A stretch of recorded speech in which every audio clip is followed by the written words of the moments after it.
Hi, I'm Life Coach Landry, and the topic is 7 steps to be a more authentic communicator. I want you to say what you mean and mean what you say.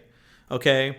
There's a lot of things and a lot of ways, and I see a lot of videos about things to do. And if you do it this way in a relationship, if you do it this way at business and work. The problem is a lot of these are people's opinions. Okay, I'm going to read you and talk about things that have been researched by both Harvard, the military, therapist groups, psychological clinics, and things like that. They've actually equaled success versus, well, you should say something like this to somebody. You should do it like this. Well, forget about that. How about we talk about stuff that's been studied, known, and is factual, okay? And I'm also going to throw my 2 cents in of just how to be real, to bring your inner core of yourself in combination with it, okay? So 7 things. So when you grow up without a good role model, of how to learn and say what you mean and how you feel about learning things, sometimes somebody's confidence and security can be a little unequal. Okay. So it takes practice and some diligence, but the results are worth it because I want you to consider these 7 things as ways to do it that I put together that are really kind of help you out. I'll give you some examples and some of them. Okay.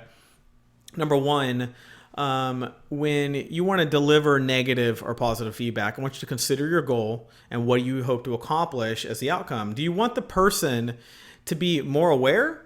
Do you want them to change their behavior, or are you trying to stop them from hurting themselves and others? Think about your own intention first, because many times we just want the other person to know something. We're not necessarily trying to get change or whatnot, but if you're not clear on that, they may assume one of those things and they may feel you're being ineffective.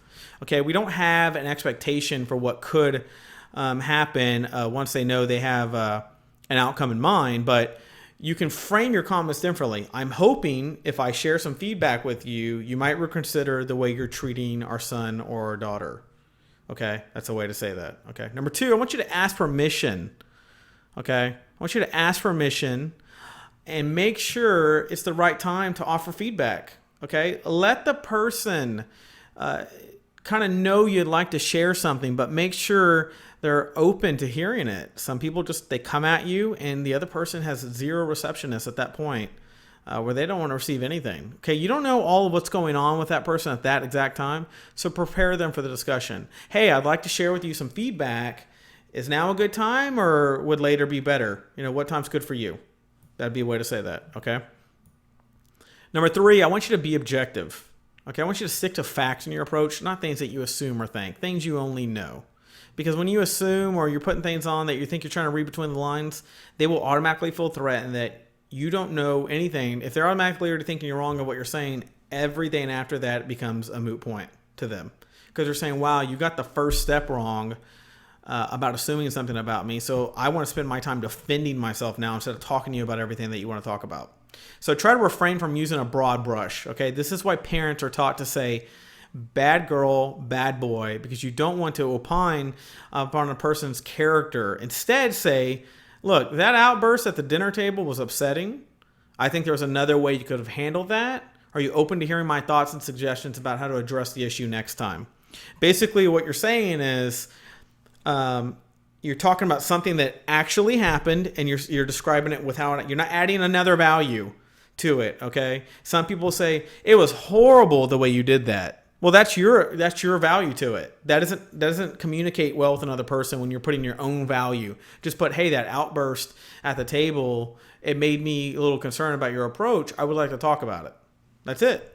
Just keep it simple. Number 4, I want you to acknowledge your own thoughts and feelings. It's perfectly fine to have a reaction and share it, but truthfully, I don't even know if what you said was hurtful.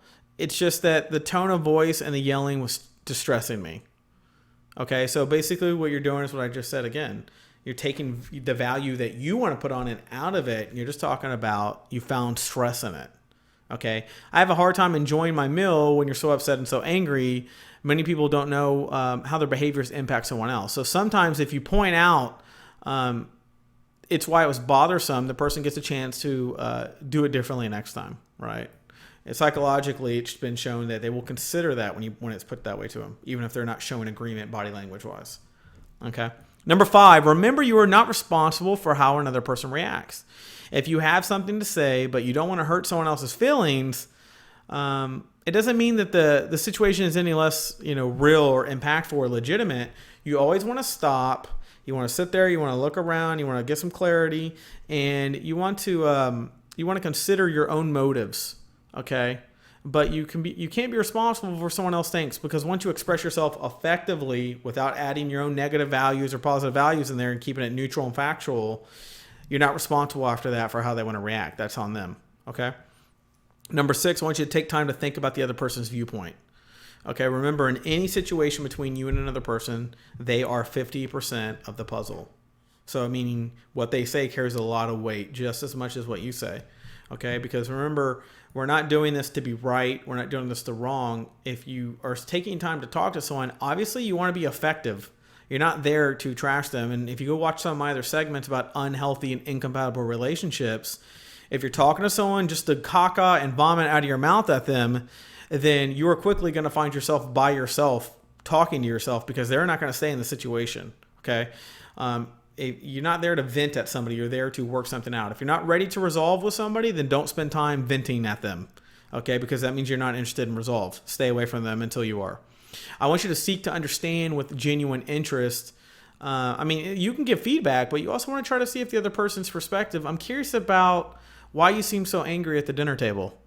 So you're showing a curiosity of, I'm not totally disagreeing with you. I don't really understand your perspective. And maybe if I have some clarity, maybe I will agree with you, but maybe I won't.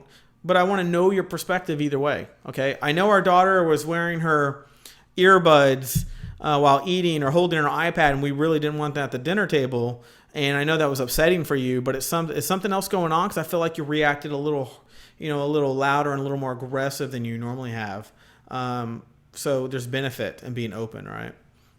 And number 7, I want you to do your best to remember that most people in life haven't learned how to be open and honest and not hurtful in a productive manner. Okay, remember that. Give people benefit of the doubt. Most people don't have that. Now, as an adult, and I would say an adult to me is anybody after the age of 27 should really have some of this stuff down by then. I know 21 wants to be our adult age, but from 21 to 25, there's so much growth going on and so much change in your life. You're still adapting. It's after that you really start to kind of fall into place of where and who you're going to be.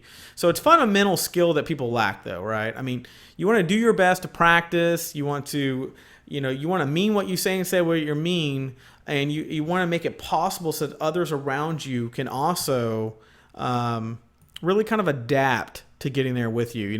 There's no point in being so good at conversation if you're not effective and you're by yourself doing it, right? Because the whole point to be effective is so that another person can be involved, understand, and work with you.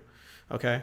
So, I want you to go through those things. I want you to kind of practice them, write them down. You can practice them with a friend. You can write them down, memorize them a little bit. So the next time you're having something with a friend, take the points that you find value out of it and try to apply them during the conversation. Remember, when you're talking to somebody else, they're always 50% of the puzzle. And we can't dismiss that. That's a large part of a conversation. Okay. So if you found this information helpful and you're going through a hard time, or you're finding no matter how hard you work at things, you're always getting in a rut, or you're turning people off when you talk to them, you can book a personal session with me by contacting me at the email link below. And if this video was just, you found value in it, you can donate and show your support by clicking on the donation link below, and I will talk to you soon.